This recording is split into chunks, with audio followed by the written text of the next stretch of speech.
dia juga menghadirkan sebuah hati yang bersih, yang dimana Allah berkata, apakah sama orang melihat dengan orang tidak melihat? Tidakkah engkau pernah memikirkan, hai manusia?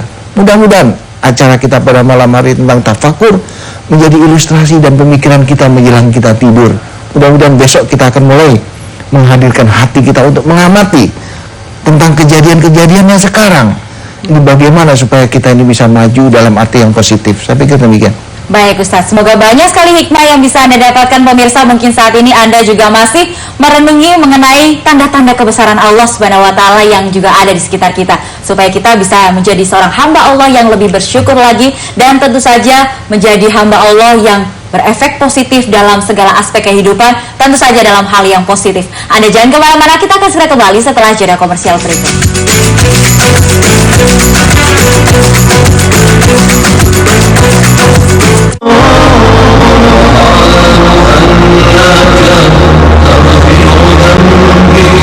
Assalamualaikum warahmatullahi wabarakatuh.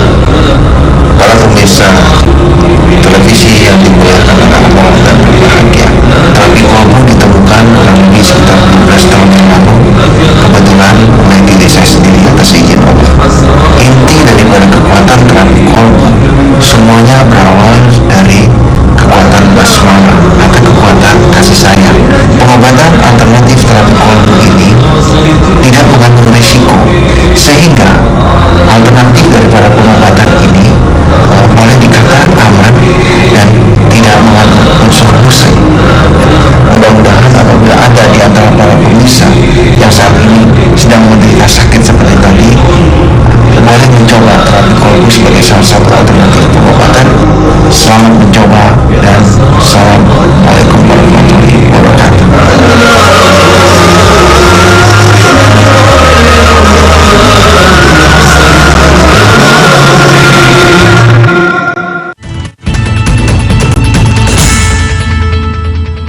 Assalamualaikum warahmatullahi wabarakatuh.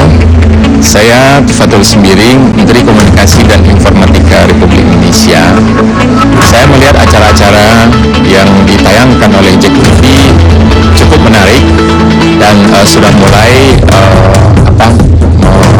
menarik lah atau menggamit ya sebagian pemirsa yang ada di Jakarta Raya dan sekitarnya ini. Jadi bagaimana dunia penyiaran ini bisa meningkatkan ekonomi kita, meningkatkan kreativitas anak bangsa, dan juga bisa berperan di dalam memberikan pencerahan-pencerahan dalam tayangan-tayangan JEK TV di masa yang akan datang. Demikian, Assalamualaikum warahmatullahi wabarakatuh.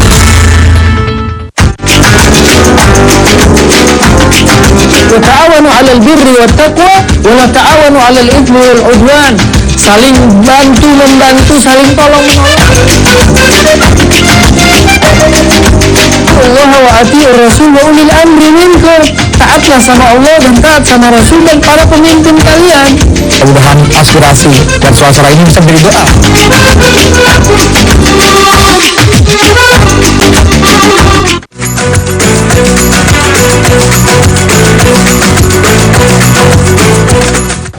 Masih bersama kami dalam Terapi Kolbu, The Power of Soul. Untuk alamat dari Terapi Kolbu, Anda bisa datang ke Utan Kayu Raya nomor 24, Jakarta Timur 13120. Nomor telepon yang bisa Anda hubungi di 0218582029 atau 0218500413. Selengkapnya sudah tertera di layar televisi Anda, berikut dengan alamat email.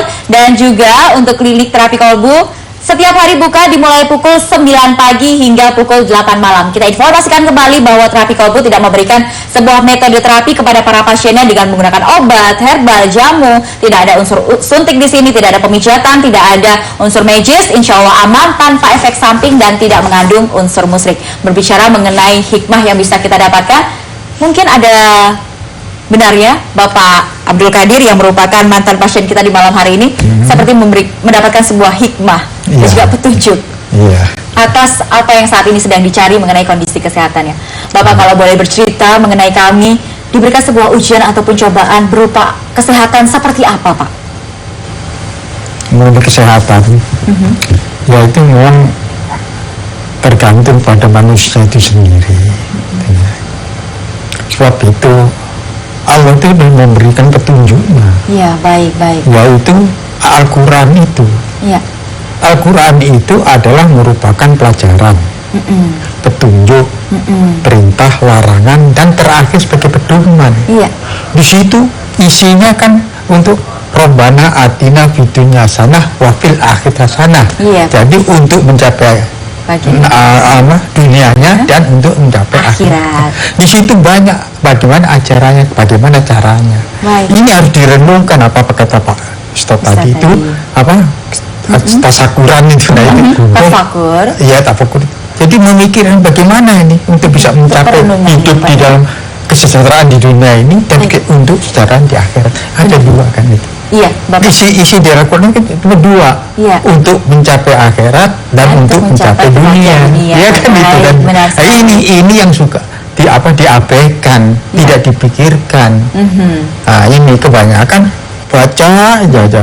Tapi tidak dimengerti, dan tidak diterapkan, tidak dirancang, tidak dipikirkan, tidak dikembangkan. Inilah yang di Indonesia ini ya, akhirnya ketinggalan dengan negara-negara lain. Sebenarnya negara-negara lain itu yang bisa maju, belajar dari mana itu dia? Ada baiknya kita untuk tafakur mulai detik ini begitu ya. Nah, untuk Bapak sendiri bagaimana? Pernah merenungi pada saat diberikan sebuah ujian dari Allah mengenai kondisi kesehatan Bapak, ada keluhan lambung? Seperti apa Pak kalau boleh diceritakan kepada kami? Ya, itu kembali kepada itu ya. Kita Allah kan mengatakan bahwa orang yang beriman dan bertakwa itu tidak luput akan selalu diberikan cobaan dan ujian. Itu harus kita sadari. Ya, manusia itu nggak semuanya sama, tidak ya kan? Ada keistimewaannya. Oleh sebab itu kita nggak ada ini. Kalau begini, ya kita minta bantuan kepada kebetulan Pak Ustadz ini kan itu kan. Baik. Waktu itu bagaimana yang Bapak rasakan? Keluhannya seperti apa Pak? Sakit lambungnya tersebut? Keluhannya itu banyak sekali. Selain di lambung ini itu sakit, panas dan ini. Terus sampai lumpuh, boleh kata lumpuh lah. Itu tidak ada tenaga, tidak apa. Baik, untuk Bapak mungkin sebagai seorang putra dari Bapak Abdul Qadir sendiri, seperti apa kondisi dari Bapak pada saat itu? Waktu Bapak sakit itu kan lambungnya terpengsi lambung, sudah menjalar ke pembengkakan jantung, paru-parunya juga infeksi, ginjalnya juga kena. Sempat ke rumah sakit itu 3 minggu. Sudah sampai opnam ya Pak? 3 minggu di opnam, nggak ada perubahan. Belakang saya sakit, badannya kan ditusuk terus kan, tiap pagi itu di samping infusnya membengkak, tiap pagi kan diambil darah untuk diperiksa gitu. Karena nggak ada perubahan minta pulang. Terus ya coba cari-cari kan ke ini karena istri saya sering lihat acara Pak Ustadz, ya kita coba ke sana kan gitu. Baik. Pada awalnya memang sudah menempuh jalur medis dan kemudian mencoba berobat alternatif. Apa yang membuat Bapak dan juga sang istri mengantarkan Bapak tercinta kepada terapi kolbu Pak? Karena kita melihat kan banyak yang sudah sembuh, sudah banyak juga kita ikhtiar kemana saja kan, kemana saja. Mungkin sudah jodoh juga ke situ mungkin ya, datang pertama itu aja Bapak langsung enak katanya, di kepala itu sudah enteng gitu kan, enteng. Datang kedua sudah ada perubahan. Kondisi pertama pada saat datang seperti apa Pak? Lemah sekali, melemah. Kalau pulang itu aja, kalau ini ke kamar mandi mesti dipegang dibantu, dituntun kan gitu. Baik. Datang kedua itu ya, pertama datang aja sudah ada perubahan itu kan, dia bilang enak gitu kan, enteng di kepala, berasa kan gitu enak. Bapak masih ingat pertama kali datang dengan kondisi yang mohon maaf agak lemah begitu Pak? Iya, justru itu harus berusaha bagi manusia yang sudah medis sudah, ya kan? Ini jangan mau saya itu karena pengalaman tetangga, teman-teman yang itu terus berlarut-larut itu kan sampai sekarang itu. Tapi itu saya tuh minta cari Ya minta mohon penuh petunjuk Petunjuk, Allah, mudah-mudahan saya mendapatkan ini apa? Hidayah. Ya, hidayah dan ya, Pak ya. ya. Oke, baik. Nanti kita lanjutkan kembali Pak Abdul Qadir. Dan pemirsa, Anda jangan kemana-mana. Nanti kita akan dengarkan kembali kondisi beliau pada saat ini atau pada saat setelah di terapi kolbu. Dan mungkin bagi Anda yang keluhannya hampir sama dengan seperti mantan pasien kita di malam hari ini, sepertinya Anda tetap di saluran televisi kami, jangan ganti channel, kita akan memberikan sebuah solusi terbaik. Insya Allah inilah jawaban yang Anda tunggu-tunggu. Tetap bersama kami, Terapi Kolbu The Power of Soul akan segera kembali.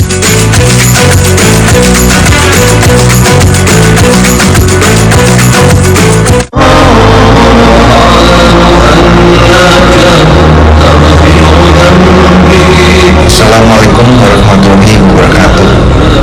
Para pemirsa televisi yang dimuliakan oleh Allah dan berbahagia, terapi kolbu ditemukan kurang lebih sekitar 12 tahun yang lalu, kebetulan oleh diri saya sendiri atas izin Allah. Inti daripada kekuatan terapi kolbu semuanya berawal dari kekuatan basmalah atau kekuatan kasih sayang. Pengobatan alternatif terapi kolbu ini tidak mengandung risiko, sehingga alternatif daripada pengobatan ini boleh dikatakan aman dan tidak mengandung unsur musik. Mudah-mudahan apabila ada di antara para pemirsa yang saat ini sedang menderita sakit seperti tadi, boleh mencoba terapi kolbu sebagai salah satu alternatif pengobatan. Selamat mencoba dan Assalamualaikum warahmatullahi wabarakatuh.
Pemirsa, alamat Terapi Kolbu di Jalan Utan Kayu Raya nomor 24 Jakarta Timur 13120. Nomor telepon yang bisa dihubungi 021 858 2029 dan 021 8500413. Untuk alamat website di www.powerofsoul-indonesia.org.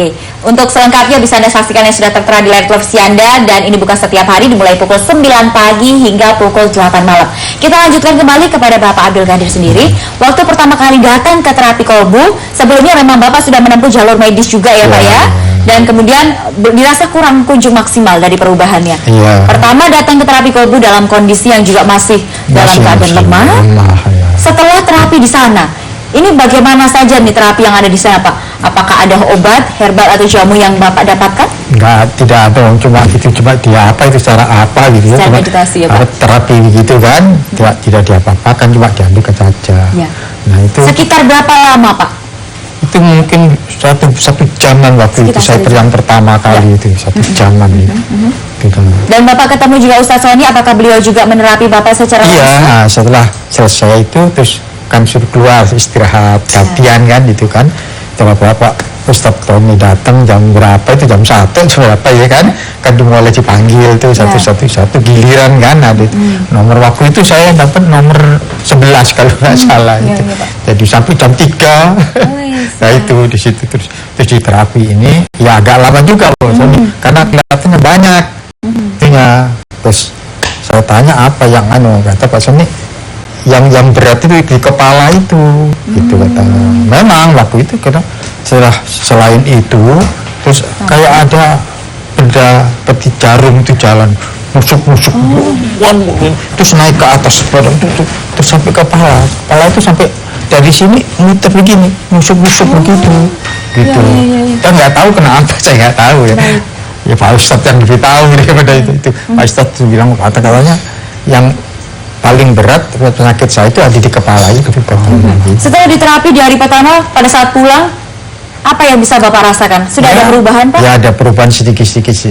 Kemudian setelah 2 hari dari sana itu, alhamdulillah kok perut yang sakit ini hilang. Maksudnya perutnya yang hilang atau keluhannya ini, Pak?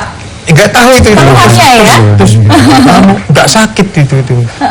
Kira-kira jam 5 itu kalau nggak salah itu.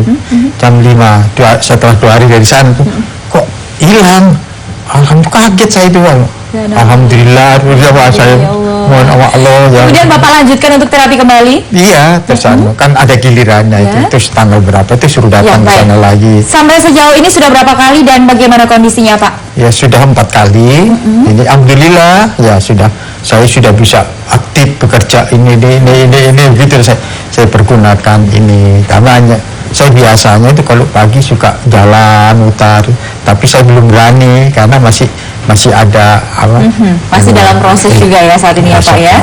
Tapi benar-benar Bapak merasakan perubahan yang cukup baik, cukup yang signifikan, luar biasa sekali. Baik, Ustaz Soni kalau boleh menanggapi mengenai keluhan dari Bapak Abdul Qadir sendiri, seperti apa sih Ustaz? Tadi beliau juga sempat mengatakan pada saat diterapi di hari pertama itu rasanya kayak seperti ada jarum mau masuk begitu ya Pak ya, dari kaki menuju ke kepala terus tiba-tiba hilang seperti itu. Nah ini seperti apa sih Ustaz?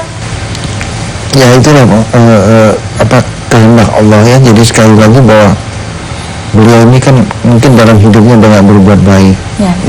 Jadi cobaan pasti ada. Orang baik pun tetap juga bisa sakit. Saya ingat bagaimana kurang baiknya seorang Nabi Ayub. Beliau kan seorang nabi, tapi juga sakit.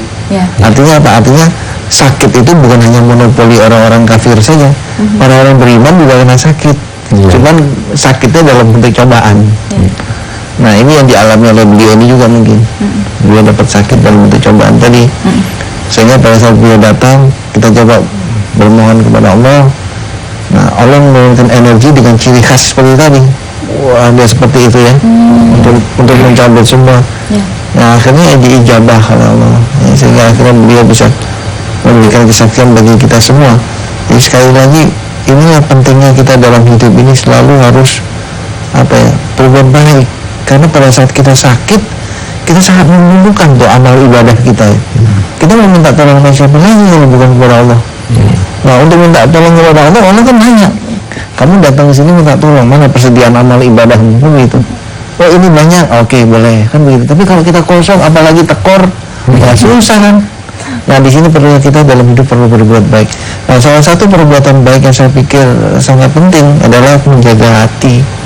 Karena suatu perbuatan jahat itu semua pasti berawal dari hati yang busuk.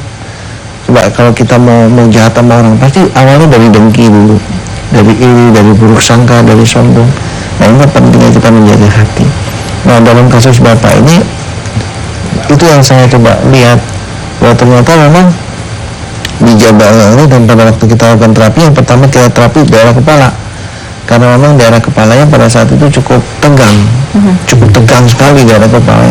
Nah pada saat daerah kepala kita turunkan ketegangannya, ternyata berefek ke seluruh organ tubuhnya. Seperti yang tadi beliau jelaskan, 2 hari kemudian kok ini hilang. Kenapa? Karena di kepalanya juga dikontak tadi. Karena sumbernya juga sudah ditangani ya Ustaz ya. Di inti masalahnya diselesaikan gitu. Jadi bukan di sakitnya ya. Di sakitnya, tapi di sumber masalah yang diselesaikan. Saya pikir demikian. Iya, baik pemirsa, jangan kemana-mana. Terapi Kolbu The Power of Soul akan segera kembali setelah jeda komersial berikut. Jangan ganti channel, jangan ganti saluran televisi Anda, karena kami akan segera kembali tentu saja memberikan kesimpulan dan juga akan memberikan mengenai Anda tayangan dari metode terapi yang ada di Terapi Kolbu yang sama sekali tidak menggunakan obat, herbal jamu, tidak ada unsur magis di sini, tidak ada mengandung unsur musik, insya Allah aman dan tanpa efek samping.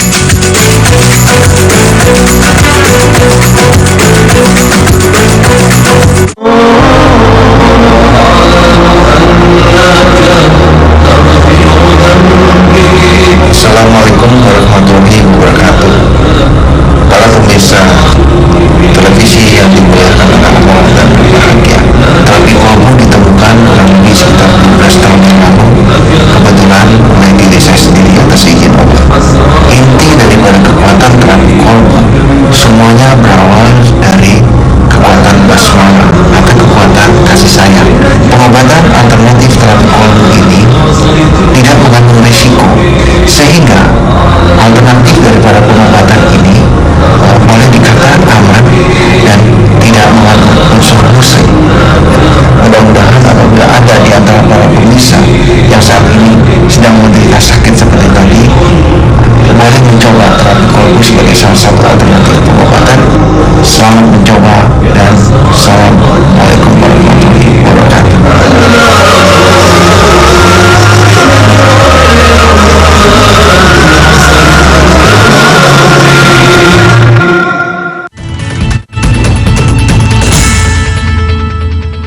Assalamualaikum warahmatullahi wabarakatuh. Saya Fatul Sembiring, Menteri Komunikasi dan Informatika Republik Indonesia. Saya melihat acara-acara yang ditayangkan oleh JEK TV cukup menarik dan sudah mulai menarik lah atau menggamit ya sebagian pemirsa yang ada di Jakarta Raya dan sekitarnya ini. Jadi bagaimana dunia penyiaran ini bisa meningkatkan ekonomi kita, meningkatkan kreativitas anak bangsa, dan juga bisa berperan di dalam memberikan pencerahan dalam tayangan-tayangan JEK TV di masa yang akan datang. Demikian, Assalamualaikum warahmatullahi wabarakatuh.